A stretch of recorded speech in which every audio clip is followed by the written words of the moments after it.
Hi everyone, welcome to the Piano Keys. I'm so glad that you're here. In this video, I'll talk about the metronome, what it is, why you should be using it pretty much every time you practice, and the one thing that a lot of people misunderstand about it. Find me on social media. On Facebook, I'm at the Piano Keys. I also have a private Facebook group where we have a really fun community that's very supportive of one another. Find us, ask to join, and I'll probably approve you. It's called Piano Practice Tips. You can find me on Instagram at the Piano Keys TPK, and my website is thepianokeys.com. I've got a bunch of courses that will help you to be the best pianist you can be. Take a look beneath this video for the links to those courses, including one on how to be a piano pedaling pro. Okay, the metronome, what is it? The metronome comes in different forms. There's the one that looks like a triangle, that's pretty old school. It goes tick-tock, side to side, and you have to wind it up. There are electronic ones that you can program to do different things. And then there are apps that you can download for free onto your tablets or your phones. They all pretty much do the same thing. They keep a steady beat, a tick, tick, tick. That's it. So the number on the metronome corresponds to how many ticks there are, or how many beats there are in each minute. So if you do 60 beats per minute, then you're going to have a click every second. If you do 120 beats per minute, you're going to have 2 clicks per second. And if you do 30 beats per minute, which is really, really slow, it's 1 click every 2 seconds. So that's basically what a metronome is. It's a timekeeping device that gives you a steady click or a beep or a beat, and it goes as fast or slow as you set it to. Some metronomes have a feature that you can set it to different meters, like you can set it to 4/4 or 2/4 or 3/4 or 6/8, and the reason that matters is because you can set the metronome to make a different sound on beat 1. So if you're in 3/4 time, it will be 1, 2, 3, 1, 2, 3. So it's usually like a louder or a higher pitch on beat 1. Or if you're in 6/8, you could set it to be like 1, 2, 3, 4, 5, 6. You could do that. I never do that. I just set it for a steady click because that gives me a lot of freedom on how I use that beat. More about that later. So here's the thing that most people misunderstand about the metronome. If you look on most metronomes, you'll see tempo markings like allegro or largo or andante. Those are Italian words that stand for different speeds. Allegro is like a fast speed. Andante is like walking speed. Largo is very slow. And on the metronome, they're placed on different numbers of the beat. So you might find largo like on the 50 beat per minute range, or andante on the 80 beat per minute range, and allegro on the 120 beat per minute range. The reason that these are inaccurate will be very clear to you when we get to the next part of this video. So just know that those words that are corresponding to different beats per minute on your metronome should be completely ignored. Let's take a look at this C major scale. So you can see there are a lot of 16th notes and some 8th notes. Usually when beginner pianists look at a run of 16th notes, their eyes get really big because to them 16th note means fast. But I'm going to show you that that's not true necessarily. Now, the number on the metronome, whether it's high or low, really doesn't tell us anything other than how many times that beep is going to happen per minute. Then our decision as musicians is to assign a note value to that beat. For example, here's 126 beats per minute.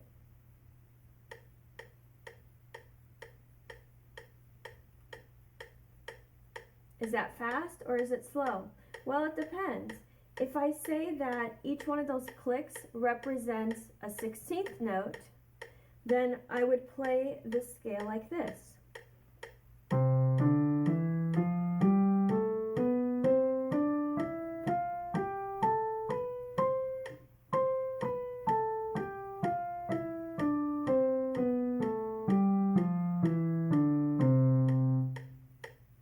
Was that fast or was it slow?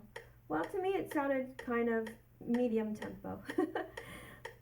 Now what if I say that same click is equal to an 8th note? So that means every time it clicks, I need to fit in 2 16th notes. Then it's going to sound like this.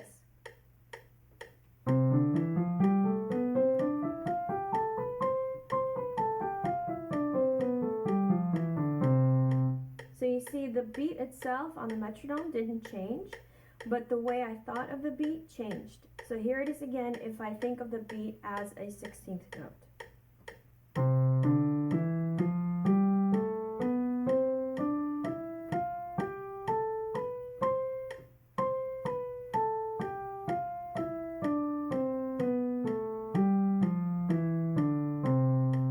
Now, same beat, but I'm going to think of it as an 8th note.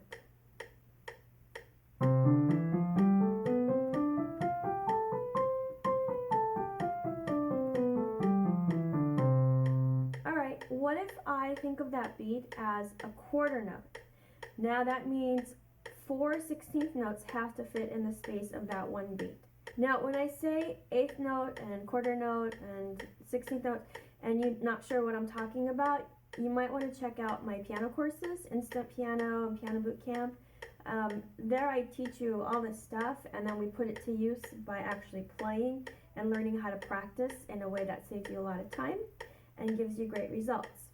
So now I'm going to make that beat a quarter note.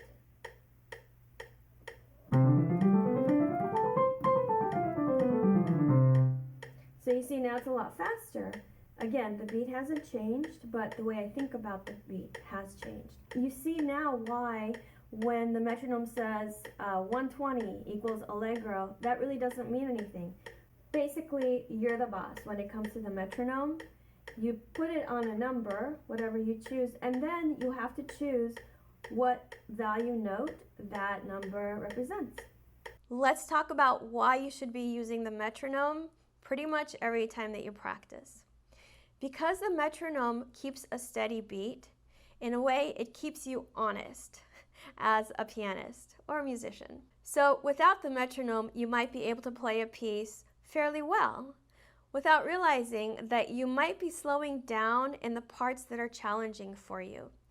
When you have the metronome keeping the beat, you will see where it is that you're slowing down. And that's a great opportunity for you to stop and consider whether or not you actually mean to slow down there. If you're just slowing down because things are getting tricky, then you know that's the part that you need to practice. So the metronome, in a way, is like your teacher because it tells you, hey, here's a part that you're slowing down. You might want to look at why you're doing that. You can also use the metronome to keep track of your progress. So let's say you're working on a piece by Bach, and there are a lot of notes, and you've learned how to play the notes pretty well. Now you want to make it go faster. So the first day you might practice and set your metronome to 60 beats per minute, and the beat is representing a quarter note. Great, so you achieve that. And then when you come back the next day, you can see, am I still able to play at 60 beats per minute? Probably not. What happens is you lose a little bit of your achievement on the next day after practice. So you might have to go back to 55 beats per minute and work back up to 60. Now you might say, all right, so I've got it at 60. I wonder if I can go faster. So you push yourself a little bit. You put it at 62 beats per minute or 65 beats per minute. So in this way, you're keeping track of exactly where you are, because when you first start to play a piece, you might feel like you're playing it really fast, but once you get better at it, that faster speed will come easier for you, so it won't feel like you're going faster necessarily because it will still seem easy. But it's easy because you practiced it. So by having a number associated to how fast you're going, then you have a really good indicator of exactly where you are in your progress.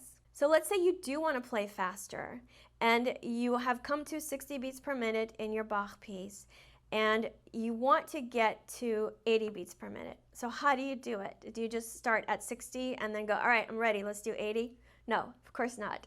So what you can do is use the metronome to help you get faster incrementally, little by little, almost so that you don't even notice it. So in a way, you're tricking your brain and your muscles and everything into going faster. So you might do 60 beats per minute and then go to 61. Probably you're not even going to notice the difference.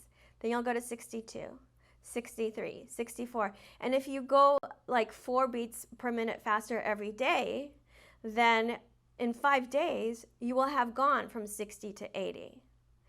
And it will be a lot easier than trying to play 60 and then playing 80, because you'll retain all the correct movements that you had at 60 beats per minute, and you'll transfer them little by little to getting to 80 beats per minute. The metronome also helps you develop a sense of a steady beat. So when you play with metronome a lot, the steady beat kind of becomes a part of how you relate to music.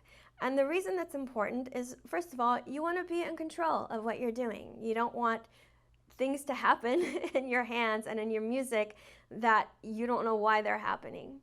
Another thing is, if you plan on playing with anybody else, a singer, another pianist, a drummer, or any other musician, you all have to agree on a beat. That's number one. If you don't agree on the beat, if someone's going faster than the other people, or someone slows down when other people aren't slowing down, it's not going to sound good.